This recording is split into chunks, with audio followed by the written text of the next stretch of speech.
పిల్లలు, మనవలు వచ్చి కూర్చోండి. ఇంకో కథ చెప్తాను మీకు. కృష్ణుడి కథే చెప్పుకుందాం మళ్ళీను. అవే బావుంటున్నాయి కదా! మీకు పిల్లలకైతే అవే ఇష్టం. అనగనగా ఈ కృష్ణుడు, బలరాముడు కూడా కొంచెం పెద్ద పిల్లలయ్యారు. ఈ కంసుడు ఏం ఆలోచిస్తున్నాడంటే, ఈ కృష్ణుడు ఎక్కడో అక్కడ చాలా పెద్దవాడవుతున్నాడు. మనం బోలెడు మంది రాక్షసుల్ని పంపించాం. ఒక్కళ్ళు కూడా ఆ కృష్ణుడు బాలకృష్ణుడిని చంపలేకపోయారు. పూతన చంపలేకపోయింది. శకటాసురుడు చంపలేకపోయాడు. ఆ! ఇలా ఎంతమంది రాక్షసుల్ని పంపించినా, ఈ పసిబాలుడు కూడా ఆ రాక్షసుల్ని చంపేస్తున్నాడు తప్పించి, ఎవ్వరు కూడా కృష్ణుడినేం చేయలేకపోతున్నారు. అందుకని ఇప్పుడిది పని కాదు. మనం ఏం చేయాలంటే ఇక్కడికే పిలిపిద్దాం. మధురకు పిలిపిద్దాం. మధురకు పిలిపించి ఆయనకి ఆయన్ని ఎలాగోలాగా హతమార్చే విధానం చూద్దాం. చంపుదాం. చంపే విధానం చూద్దాం అని చెప్పి ఆలోచించాడు తన మంత్రులతోటి. ఆలోచించి అక్కడ ఆయన దగ్గర ఒక నమ్మకమైన బంటు ఉన్నాడు. ఈయనేం చెప్తే అది చేస్తాడాయన. అక్రూరుడిని పిలిపించాడు. భటుల్ని పంపించి అక్రూరుడిని తీసుకురండి అన్నాడు. తీసుకొచ్చారు. ఈ అక్రూరుడు కృష్ణుడి తండ్రికి కూడా స్నేహితుడే. అందుకని ఆహ్, రేపల్లెలో రేపల్లె వెళ్ళు నువ్వు. రేపల్లె వెళ్ళి నువ్వు కృష్ణుడిని, బలరాముడిని నువ్వు వెడితేనే పంపిస్తారు వాళ్ళు. నువ్వంటే వాళ్ళకి కూడా ఇష్టం గనక, నువ్వు మంచివాడవు గనక, నువ్వంటే వాళ్ళకిష్టం గనక నీతోటి పంపిస్తారు. ఆ ఇద్దరు పిల్లల్ని జాగ్రత్తగా తీసుకొచ్చి నాకప్పగించు అని చెప్పాడు. చెప్పేసరికి ఈ అక్రూరుడేం చేశాడు, బయలుదేరి రథంలో వెళ్ళాడు. మరి వాళ్ళని రథంలో తీసుకొద్దామని చెప్పి రథం ఎక్కి వెళ్ళాడు. వెళ్ళి ఆ రేపల్లె వెళ్ళి కృష్ణుడి ఇంటికి వెళ్ళాడు. కృష్ణుడున్న చోటికి వెళ్ళాడు. యశోద, నందుల ఇంటికి. నంద, యశోదల ఇంటికి వెళ్ళి ఆ నందుడితోటి మాట్లాడాడు. మీ కృష్ణుడిని, బలరాముడిని ఇద్దరిని కంసుడు తీసుకురమ్మన్నాడు. అంచేత తీసుకువెళ్ళడానికోసానని నేనొచ్చాను అని చెప్పాడు. చెప్పేసరికి వీళ్ళకి కంసుడంటే భయం. దుర్మార్గుడు. కానీ వీళ్ళందరికీ ఆయన రాజు. ఆయన వీళ్ళందరూ ఆయన సామంతరాజులు. కప్పాలు కడుతూ ఉంటారు. కప్పాలంటే వీళ్ళ ఊళ్ళో వచ్చిన పనులన్నీ వసూలు చేసి ఆ కంసుడికి కడుతూ ఉండాలి. అటువంటి చిన్న రాజులన్నమాట వీళ్ళు. అప్పుడు ఈ ఈ నందుడు ఓ పక్క బాధపడుతూనే ఇది రాజాజ్ఞ. ఉల్లంఘిస్తే తలకాయ తీసేస్తాడు. అంచేత సరేనని చెప్పి అలాగే పంపిస్తానంటాడు గానీ, ఈయన యశోదాదేవి ఇంక అసలు ఇలా ఏడుస్తూనే ఉంటుంది. నేను కృష్ణుడిని ఒక్క క్షణం చూడకుండా నేను ఉండలేను బాబు అని చెప్పి. అలాగే నందుడు కూడా బాధపడుతూనే ఉంటాడు. ఈ వార్త ఆ రేపల్లంతా పాకిపోతుంది. పాకిపోయేసరికి ఇంక అందరూ భోజనాలు మానేస్తారు. అందరూ ఏడుస్తూ బాధపడుతూనే ఉంటారు. కృష్ణుడిని వదిలిపెట్టి ఎలా ఉండాలి మేము? కృష్ణుడిని చూడందే అసలు ఉండలేము. ఆఖరికి ఆవులు, గోపికలు అందరూ కూడా ఏడుస్తూ ఉంటారు. గోపబాలురు అందరూ ఏడుస్తుంటారు. చేత ఆ కృష్ణుడి యొక్క రూపం, ఆయన మాటలు, ఆయన చేష్టలు వాళ్ళని అంతగా ఆకర్షించాయన్నమాట. ఊరందరూ కూడా కృష్ణుడు వెళ్ళిపోతాడంటే, "వద్దు, వెళ్ళొద్దు, వెళ్ళొద్దు" అని చెప్పి అందరూ బెంగెట్టేసుకున్నారు. కానీ వెళ్ళక తప్పదు. ఈ అక్రూరుడేం చేశాడు, మర్ ఈ కా నందుడు మర్నాడు వీళ్ళిద్దరిని ప్రయాణం చేయించి, వాళ్ళిద్దరిని ఆ బండెక్కించి, రథం ఎక్కించి పంపించాడు అక్రూరుడితోటి. పంపించేసరికి మధ్యలో సూర్యాస్తమానం టైం అయింది. సూర్యాస్తమానం టైం అయితే ఆయన భగవంతుడికి 2 పూట్ల కూడా అర్ఘ్యం ఇచ్చే అలవాటు ఉండేది పూర్వం అందరికీ కూడాను. అర్ఘ్యం ఇవ్వడం అంటే ఆ సూర్యుడు మళ్ళీ అస్తమిస్తున్నాడు. అస్తమిస్తూ ఉంటే మళ్ళీ దోసెడతోటి నీళ్లు పోసి ఆయనకి దండం పెడతారు. అలాగే సూర్యోదయానికి "వస్తున్నావా తండ్రి రా" అని చెప్పి ఆయన్ని ఆహ్వానిస్తారు. ఆ ఆచారాలు ఉండేవి పూర్వం. ఇప్పుడు అన్నీ పోయాయనుకోండి. అలాగా అర్ఘ్యం ఇచ్చే టైం అయిందని చెప్పి ఆయన ఆ నీటి మడుగు అక్కడ కనిపిస్తే అందులోకి ఆ నదిలోకి దిగాడు. దిగేసరికి ఆ నదిలోకి తొంగి చూస్తుంటే ఆ నీళ్ళల్లో బలరామకృష్ణులే కనిపిస్తున్నారు. మీరు చిన్న పిల్లలు కదా! ఈ రథంలోనే కూర్చోండి. నేనిప్పుడే సూర్యుడికి అర్ఘ్యం ఇచ్చేసొచ్చేస్తాను అని చెప్పి వెళ్ళాడు.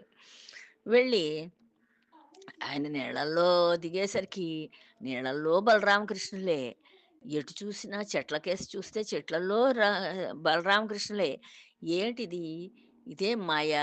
ఎక్కడ పడితే అక్కడే కనిపిస్తున్నారేమిటి? కళ్ళు మూసుకుంటే వాళ్ళే కనిపిస్తున్నారు. కళ్ళు తెరిస్తే వాళ్ళే కనిపిస్తున్నారు. నీళ్ళల్లో వాళ్ళే కనిపిస్తున్నారు. ఎటు చూసినా వాళ్ళే కనిపిస్తున్నారు అని చెప్పి, అక్కడున్నారా లేదా ఈ పిల్లలిద్దరూ ఇంతకీను నీళ్ళలో కనిపిస్తున్నారు. వాళ్ళ నీడ కనిపిస్తోంది అని చెప్పి వెనక్కి తిరిగి చూసాడు. చూస్తే మళ్ళీ రథంలోనూ వాళ్ళే కూర్చుని కబుర్లు చెప్పుకుంటున్నారు అన్నా తమ్ముడును. ఓహో! ఇది కృష్ణ మాయ. కృష్ణుడు భగవత్ స్వరూపుడు కదా! ఆయన మాయ ఇదంతా. ఆయన లేని ప్రదేశమే లేదసలు. ఆయన ఎక్కడ పడితే అక్కడే ఉంటాడు. అందరిలోనూ ఉంటాడు. మీలోనూ, నాలోనూ అందరిలోనూ ఉంటాడు. ఆయన ఈ జీవుడు పక్కనే దేవుడయ్యి కూర్చొనుంటాడు. మన కర్మల్ని బట్టి మనని నడిపిస్తూ ఉంటాడు మన జీవితాన్ని. మనం మంచి కర్మలు చేశామనుకోండి, కర్మలు అంటే పనులు. మంచి పనులు చేశామనుకోండి, మనతోటి పాటు నలుగురికి భోజనం పెట్టి, మనతోటి పాటు నలుగురికి బట్టలు పాతవో, కొత్తవో ఏవో ఒకటి మన శక్తి కొలది ఇచ్చి, చదువుకునే పిల్లలకి పుస్తకాలిచ్చి, ఇలా ఏదో ఒకటి మన శక్తానుసారం ఎవరికైనా ఉపయోగపడ్డామనుకోండి, దానికి తగిన కర్మ, దానికి తగిన ఫలితాన్నిస్తాడు, మంచి ఫలితాన్ని. అలా కాకుండా కనిపించని జీవుడిని అలా ఓ మేకల్ని కొడతాం, కుక్కల్ని కొడతాం, పందుల్ని కొడతాం, పిల్లల్ని కొడతాం, తోటి విద్యార్థుల్ని కొడతాం, వాళ్ళ వస్తువులన్నీ దొంగతనం చేసి తీసేసుకుంటాం. ఇలాంటి పనులు చేస్తున్నామనుకోండి, దానికి తగ్గ ఫలితాలు మనం అనుభవించి తీరాలి. అంచేత మనం అలా అనుభవించడం మనకు అవసరమా? మంచి పనులే చేద్దాం. చెడ్డ పనులు చేసి మనం మన మనం వచ్చే జన్మలో ఎందుకు బాధలు పడాలసలు? ఒకళ్ళ కోసానని చెడ్డ పనులు మనం ఎందుకు చెయ్యాలి? అంచేత మన జీవుడిని మనం ఉద్ధరించుకోవాలంటే మంచి పనులే చేసుకోవాలెప్పుడూను. చెడు చెయ్యకూడదు. చెడు చేయడం వల్ల మళ్ళీ ఈ జీవుడు నానా యాతనలు అనుభవించవలసొస్తుంది. ఏమీ లేని కటికి దరిద్రుడు కడుపున పుట్టించాడనుకోండి, తెల్లారితే గంజి తాగడానికి కూడా ఉండదు. పొయ్యిలోకుండదు, పొయ్యి మీదకి ఉండదు. అటువంటి ప్రదేశాల్లో పుట్టిస్తాడు. నానా బాధలు పడాలి. ఆ బాధలన్నీ మనకవసరమా చెప్పండి? ఉన్న దాంట్లో చేతనైన సహాయం కాళ్ళు చేతులు ఇచ్చాడు కదా భగవంతుడు. ఒకడు నడవలేనివాడున్నాడు. వాడికి కర్ర ఊతంగా మనం కూడా ఓ పక్క పట్టుకొని వాడిని నడిపిద్దాం వాడు వెళ్ళవలసిన ప్రదేశానికి. అలా చిన్న చిన్న పనులు మనకి చేతనైనవి అన్నీ డబ్బుతోటే చెయ్యక్కర్లేదు. ఇలా ఈ కృష్ణుడు కనిపిస్తూ ఉంటే ఈ అక్రూరుడు ఆశ్చర్యపోతూ ఆయన అర్ఘ్యం ఇచ్చేసుకుని వచ్చి నడవండి నాయనలారా మనం వెళ్ళొద్దామని చెప్పి వీళ్ళని తీసుకుని వెడుతున్నాడు. వెడుతుంటే అప్పటికప్పుడే ఈ వీళ్ళు వస్తున్నారు అనే వార్త ఈ కంసుడికి అందింది. బలరామకృష్ణుల్ని అక్రూరులు వాళ్ళు తీసుకొస్తున్నారు అనే వార్త కంసుడికి అందింది. అందగానే ఏం చేశాడు, ఆ, ఒక ఏనుగు, వాళ్ళ రాజధానిలో ఉన్న ఒక ఏనుగుని దానికి పిచ్చెక్కేటట్లుగా అలాంటి ఆహారం పెట్టమని చెప్పి ఆ మావటివాడికి చెప్పాడు. మావటివాడు అంటే ఏనుగుల్ని కాసేవాడు. వాటికి ఆహారం అది పెట్టి, వాటిని శుభ్రం చేసి, వాటికి నీళ్లు పట్టించి అన్నీ చేసేవాడనమాట. వాడికి చెప్పాడు. ఆ ఏనుగు పూర్తిగా పిచ్చిదైపోవాలి. అది దాని ఇష్టం వచ్చినట్టు, చిత్తం వచ్చినట్టుగా నడవాలి అని చెప్తాడు. చెప్తే సరేనని చెప్పి ఆ మావటివాడు ఏం చేశాడు, ఆ ఏనుగుకి పిచ్చొచ్చేటట్టుగా చేసేసాడు. అలాంటి ఆహారం అంతా పెట్టేశాడు. పెట్టేసరికి అది ఇంకా ఎక్కడా ఉండకుండా కట్టలు తెంచుకుని వచ్చేస్తోంది రోడ్డు మీదకి. మీరందరూ తప్పుకోండి అని చెప్పి ఊళ్ళో జనాలందరినీ లోపలికి పంపించేసి, ఈ ఈ బలరామకృష్ణులిద్దరిని ఆహ్, రథం దింపి నడిచి వచ్చేటట్లుగా చేశాడు. నడిచి వాళ్ళిద్దరూ వస్తున్నారు. వస్తూ ఉంటే ఈ ఏనుగు ఏం చేసింది వాళ్ళ మీదకెళ్ళిపోయింది. వాళ్ళ మీదకెళ్ళిపోయి వాళ్ళని చంపుదామని చాలా ప్రయత్నం చేసింది. చేస్తే బలరాముడు, కృష్ణుడు ఇద్దరు కూడా భగవదవతారమే. కృష్ణ గా మ హ్మ్. విష్ణుమూర్తి అవతారం వాళ్ళిద్దరూ కూడాను. విష్ణు శక్తితోటున్నారు కనుక వాళ్ళిద్దరూ బాలలైనా, చిన్నపిల్లలైనా వాళ్ళు ఆ ఏనుగుని చంపగలిగారు. ఏనుగుని చంపేసి దానికి దంతాలుంటాయి. ఏనుగు దంతాలు మెరిసిపోతూ ఉంటాయి. వాటితోటి లాకెట్లవి కూడా చేయించుకుంటూ ఉంటారు. లేదంటే పూర్వం రాజులేం చేసేవారంటే, ఆ ఏనుగుని చంపి, ఆ ఏనుగు దంతాలను తెచ్చుకొని ఇంట్లో అలంకరణగా పెట్టుకునేవారు. ఆహ్, అలా ఆ ఏనుగు దంతాలను ఇద్దరు చెరొకటి భుజాన్నేసుకొని బయలుదేరి మళ్ళీ ఊళ్ళోకొస్తున్నారు. ఊళ్ళోకొస్తూ ఉంటే ఓ అష్టవక్ర అంటే ఆవిడకి 8 వంకర్లున్నాయి శరీరంలో. నడుం దగ్గర వంకర, మెడ దగ్గర వంకర, కళ్ళ దగ్గర వంకర, చేతుల దగ్గర వంకర ఇలాగా 8 ప్రదేశాల్లో వంకర్లున్నాయి. ఆ వంకర్లుంటూ ఆవిడేమో రాజుగారి బట్టలు ఉతికి, ఆ బట్టల్ని చేత్తోటి పట్టుకుని, ఒక మూట కింద పట్టుకుని బయలుదేరి వస్తోంది నెమ్మది నెమ్మదిగా కుంటుకుంటూ, అలాగ చూసుకుంటూ జాగ్రత్తగా వస్తోంది.